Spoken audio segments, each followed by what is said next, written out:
Hey guys, what y'all are probably hearing is some background music while I'm doing what I call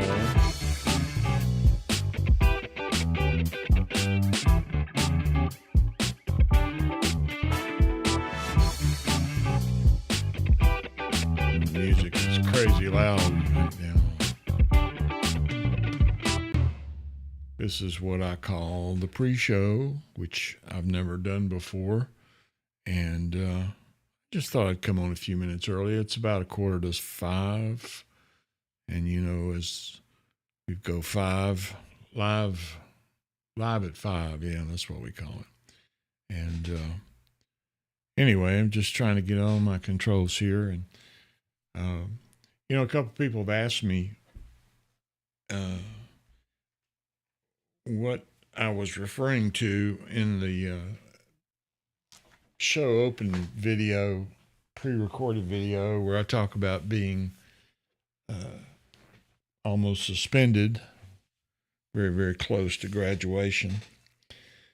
And it wasn't a big deal as far as I was concerned, but Mrs. Osborne, who taught English at Fairfield, where I went to high school, thought it was a big deal. And it turned out Mrs. Sexton, who was our history teacher, was doing what she called moot court, which we had these trials going on in the cafeteria and had, people assigned to be the defense attorney and the prosecutor and the jury and the judge and all the various components of a typical crime or civil trial in this case. And I was the defense attorney for a doctor who apparently had been sued by a patient for malpractice. And so I had already presented my case, and we had the trial for my class during our history period, which I think was either fourth or fifth. That's somewhat irrelevant.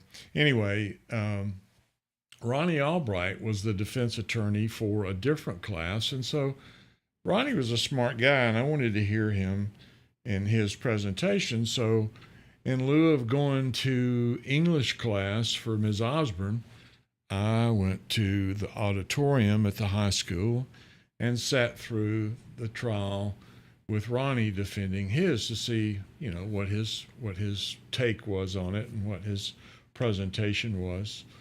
And of course, Mrs. Osborne, little did I know, had called roll and found me to be MIA, and she checked with the office and found out that I was in class that day. I'm not sure how they monitored that back then. It's not like we had GPSs on us or anything.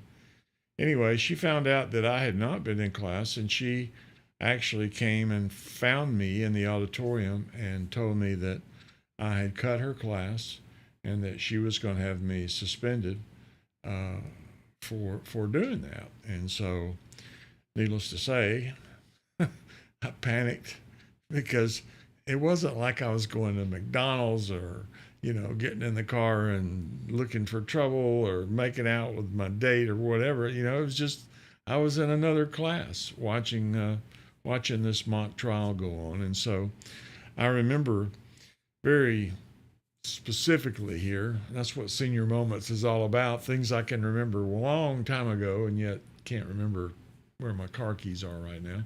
But I had to go and beg her. In fact, I went to her home that night and knocked on her door, and she was very kind. She let me in, and I told her why I did what I did. And I said, we're 2 weeks from graduation, Ms. Osborne. Me cutting class, I don't even know if I can graduate. She led me to believe that would not happen since I cut her class, which might have been a bit of a overplaying it, a little drama. But nevertheless, she agreed to lift my suspension, I guess you would say, and I was able to graduate with my class. And again, I don't even know if it would have gone to that point, that serious, but she certainly had me believing that. And so that was what I was making reference to in that video. I I like Ms. Osborne, and she was a great teacher. She was, how shall I say this, aged. She was old, and kind of set in her ways, and I guess I get it. She was very upset that I'd cut it, and so it's not. It wasn't like I was a model student either. I wasn't an A student in her class. I think I made B's, but it probably was no loss that I'd not be there that one day, almost at graduation time. But nevertheless, that was the reference I was making. So I don't know if you guys know it or not, but I use a little bit of makeup on my nose when I do this podcast because my nose, for whatever reason, has turned a little red on the end like a clown. I had a guy that I worked with back years ago in sales that he drank a lot, and his nose was like bright red. And I don't drink, but for whatever reason, my nose tends to turn red there. I guess some kind of capillary action taking place. Old Fred, he was a serious drinker. I think when he died, he was cremated, and they said he burned about a week and a half. So anyway, that's the reason I put a little spot of makeup. So this is the pre-show, and you guys want to make any comments? I'm ready for them while you're waiting. I think we've still got about 8 minutes. I may have started this a little bit too early. So anyway, anybody, big game yesterday. Glad to see Alabama putting it on Vanderbilt. I was nervous whole game. That little quarterback of Vanderbilt's, Pavia, was a great quarterback, but he met his match yesterday, and fortunately for Alabama and the faithful, we were successful. And but I got to tell you, I was holding my breath to the very end because you never know about Alabama football.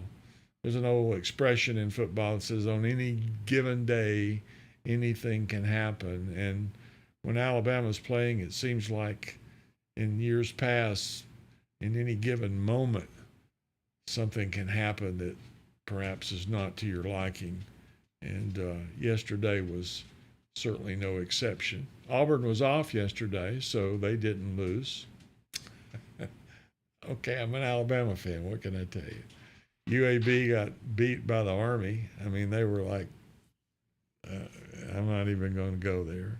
And Samford, my alma mater, just got spanked. I can't remember if it was Furman or Wofford or one of the schools that they typically play.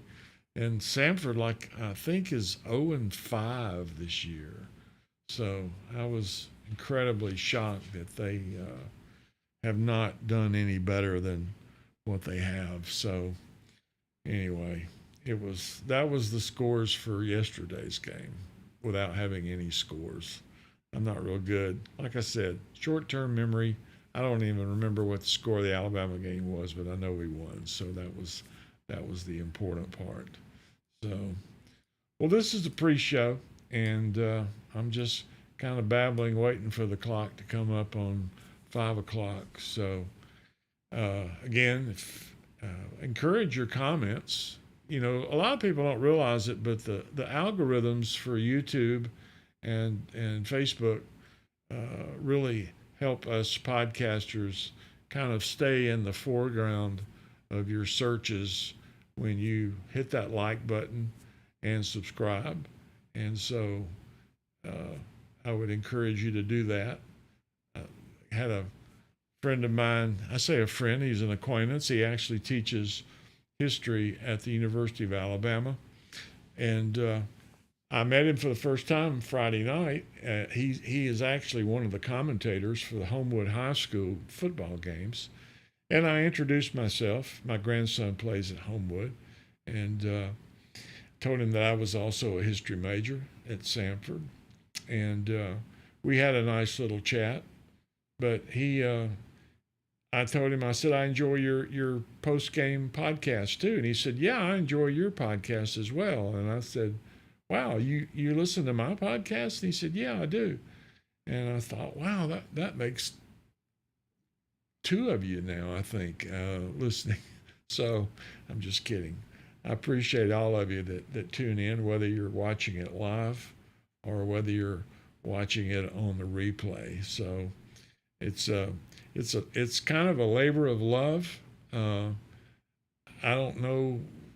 Somebody asked me not too long ago why I did these, because all these simple stories that I tell are just things that happen to me and those that are around me. And but I guess I'm doing it for the sake of my grandkids, and maybe my great grandkids might find it years later on some form of media on the internet, if there's still an internet. And I guess if I'm lucky, my artificial intelligence engines that are out there will allow people to find these stories. And I bet you've got stories too. If you'd like to come on with me sometime and share the camera and come on, I can do a Zoom call with you if you're ever anxious or would like to do that, and share a story with us, or tell a story, or be a part of my story. And I've been telling myself that I wanted to bring some other folks on camera, but just haven't done that. So that's my bad. That's on me. So anyway, I'm going to back out here in just a second and start the standby portion of the broadcast. But I appreciate you coming in. The episode today is a true story. It happened exactly the way I'm going to tell it. And some of you may have had this happen to you as well. I don't know, but in some ways I would say I doubt it because of the circumstances that brought it about. But the show today is called The Dance Lesson, and I hope you'll stay tuned, and we're going to get started here in just a moment or two. So I'll play a little music for you, and we'll get ready to go live here at 5.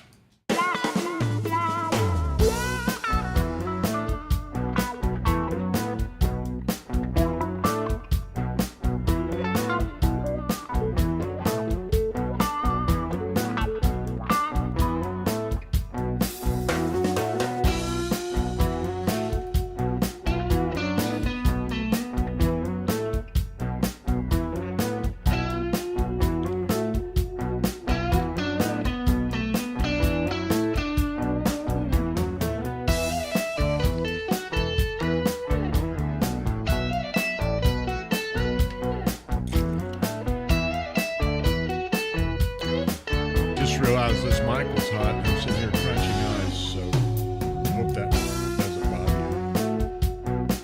We'll mute.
Hey, I'm Tommy Ellison, and this is Senior Moments. I can't tell you what I had for breakfast this morning, but I remember every detail of that time I came this close to being suspended my senior year in high school, just 3 weeks before graduation. So stick around. This is proof that some things from a misspent youth just don't fade away. Let's go. This is proof that some things from a misspent youth just... Okay. All right. Hey, this is Tommy Ellison, and this is Senior Moments. We're live at 5, and I appreciate you joining us today. And we're on Facebook, we're on YouTube. And if you missed it, I did a little pre-show today just for a few minutes, just kind of, caught up on a few things and made sure all the controls are working, and I believe we're all good. And the lesson today, this is reel 24, if you can believe that. Hard to believe I've done 24 of these, but nevertheless, this is Senior Moments, and we're going to talk today about what I call the dance lesson. And I hope you can appreciate what I'm about to tell you today. So let's get into it. One of the things that happens to me from time to time, I look back on things that, I've done years ago. And today's memory kind of takes me back to an experience I'd like to call the ballroom dance trap, if you want to be honest. I called the dance lesson, but it was really the ballroom dance lesson trap, and I'll explain what I mean. This was early on in my first marriage, and my wife had convinced me to take a trip to check out some ballroom dancing lessons. And she said it was free, and her mother had gotten them for us. And so she really wanted to go, and you know how women can be, guys. They just kind of keep asking and nagging and, making sure that, we understand what they want to do. Anyway, I'm pretty sure her mother, who was really a big time ballroom dancer, she was really into it, was the one that, put the idea in her head. Her mother, Marie, she loved the ballroom dance. I mean, she even had a membership at the club up on Red Mountain, and she would go up there with her husband, and they would have dinner, and they would dress up, and then they would do ballroom dancing on that beautiful dance floor. If you've never been to the club, it has this multicolored, semi-transparent glass dance floor right there in the middle of the club. It's round, if I recall.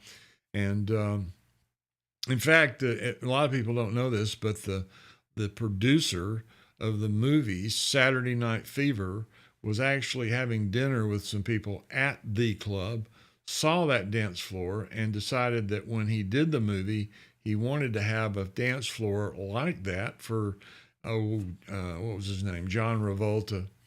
Just kidding. John Travolta to dance on in that Saturday Night Fever sensational movie that kind of, I guess, launched us into the disco world. But anyway, and Marie, bless her heart, she deserved all that. She was born in Ripley, Tennessee. Her parents were poor. She was dirt poor coming up as a child, and she worked all her life there in that flower shop in Fairfield. She owned Evans Florist, and she, found it was time to kind of enjoy the finer pleasures in life. And so that little gal from Tennessee decided that she wanted to do ballroom dancing, and so she did, and she enjoyed it. And so, she really loved ballroom dancing. And so that's how all this came about. That's how I came to be there at this dance lesson. It was a favor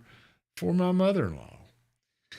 And when we got to the dance studio, all the visitors, that were taking the free lessons were paired up with the teachers. And, most of the male teachers looked like slick back, too cool for school types, something out of the Gatsby era.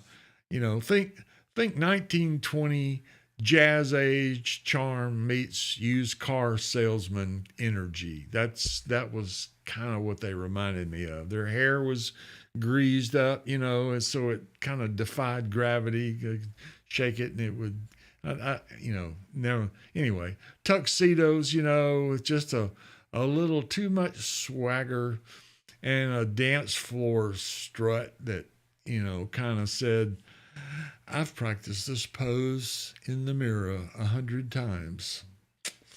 And that was the male teachers. And they were the ones, of course, that were paired with all the women taking their free lesson. And, well, the female teachers, well, these ladies, they looked like they'd stepped straight out of a perfume ad. Big hair, bigger smiles, big, well, you get the picture. Low-cut evening gowns with enough perfume to knock over a marching band. And their gowns sparkled, their eyelashes fluttered, and their mission was clear: to make every man believe that he was Fred Astaire. And I was paired with a middle-aged blonde and a rather buxom dancer that she was something else. And of course, she pulled me close and began to show me the basic steps of ballroom dancing. And as we moved around the floor in a very rudimentary fashion to begin with, because I'm like, 2 left feet, she kept pulling me closer and whispering in my ear. She said, "What a wonderful dancer you are. You're a wonderful dancer." And I would smile and keep trying to keep from stepping on her toes. And with each song that they played, her encouragement grew, stronger and stronger. Man, she was laying it on thick. "You are such a great dancer, And I'm trying to follow her steps. And she said, you really ought to consider signing up." And I said, "Signing up for what? I'm having a free dance lesson." She said, "Oh, no, you were born to ballroom dance. You're a natural." And here's where the free lesson turned into the real lesson. As the evening wore on, we were told the free trial would soon end. So it wasn't really a lesson. It was kind of like a free trial. Don't you hate those, where they get you to sign up and you can cancel at any time, but, canceling takes an act of Congress.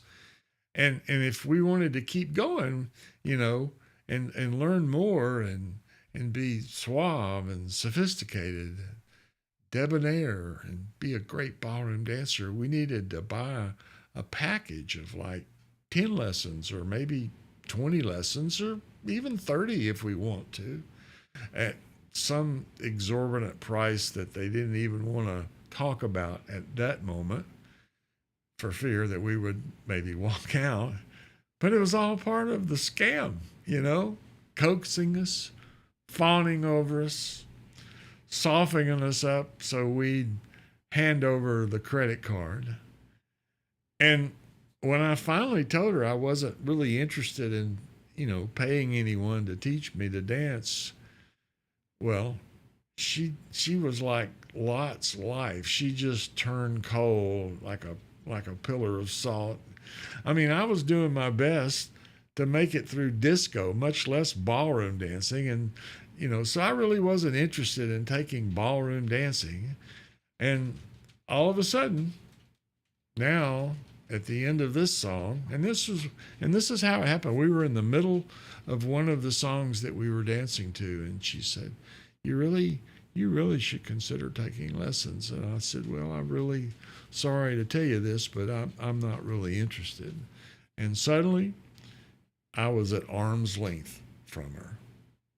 The dance lesson honeymoon was over. I mean, she acted like I'd forgotten to put on deodorant that day. She was stepped away from me and, holding me back. And, when the song ended, she wheeled around and walked away.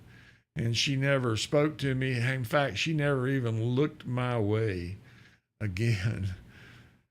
And, the trap had been set, but it failed to close on me. I don't know about the other guys. My wife, though, she was enchanted by the young man she'd been paired with. And she was all about taking the lessons. But me, well, I saw it for what it was. It was a scam, period. I mean, I get why they do it. Think about it. It was the same tactic the devil used with Eve in the Garden of Eden. Just take a bite of that apple, he said. It's promising knowledge that only God knows. Only God has that knowledge, and you can have it too. All you have to do is to eat of the fruit. Knowledge. God wanted us to stay away from. Dance lessons to make you a better dancer. And we can continue to dance together. And here was this lady, looking at me with her big eyes as if to say, how about them apples? You get the picture. And, well, it's the same old story. The old bait and switch. Or in this case, the bait and the big bucks for the lessons. I mean, it wasn't the first time I'd seen this kind of con, and it certainly wasn't the last. But I was really put off, by the scheme. I mean, I was insulted by their degrading attitude once they realized the trap wasn't going to close. It was kind of like a Venus flytrap. You ever seen one of those? It looks beautiful, it smells good, but it's still a trap. And, well, that's my ballroom dancing story for today's senior moments. I tried to figure out, is there like a takeaway from this story? Well, maybe, there's actually several. Not every compliment comes from a sincere heart. Sometimes it's just part of the sale, Knowing the difference can save you both embarrassment and expense. Temptation often starts with something beautiful, flattering, or fun, just like it did in the garden. But wisdom comes when we recognize the bait before we take the bite. Life's full of invitations to dance, but you got to check who's leading before you follow. I like that one. Not every dance partner has your best interest at heart. Well, that's it for today. Listen to the wise words of the guy coming up. He's a smart guy and a personal friend of mine. We got a comment here. Let me get this up here. It says Anna Chosak up from New Jersey, who is my sister, my baby sister. She says, sorry I missed the first few minutes. Was this an Arthur Murray? I don't know if it was Arthur Murray's studio or not. It was kind of in a little strip center, and it wasn't really, the signage wasn't real clear. And, basically it was a tile floor with a record player and a bunch of chairs sitting around the room. And there wasn't a lot of glitz and glamour as far as the studio was concerned, but it could have been Arthur Murray. It could have very well been. So, anyway.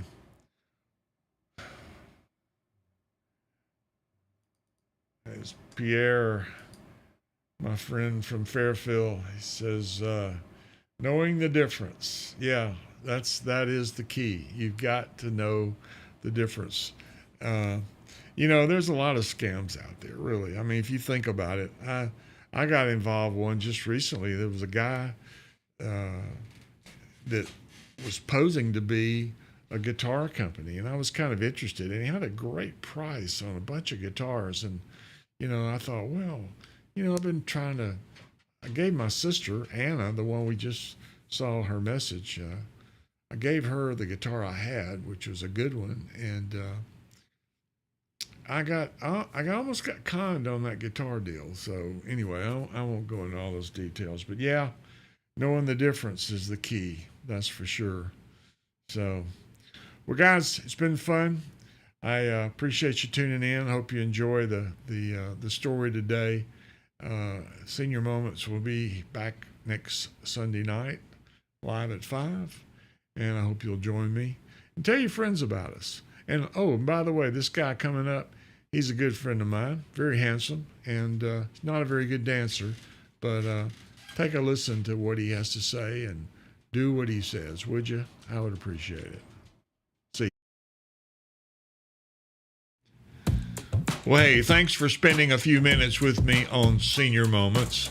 If you enjoyed the ride, be sure and tap that like button, subscribe to the channel, and hit the bell so you don't miss the next one. I'll be back soon with more stories from a misspent youth, and maybe some of yours too.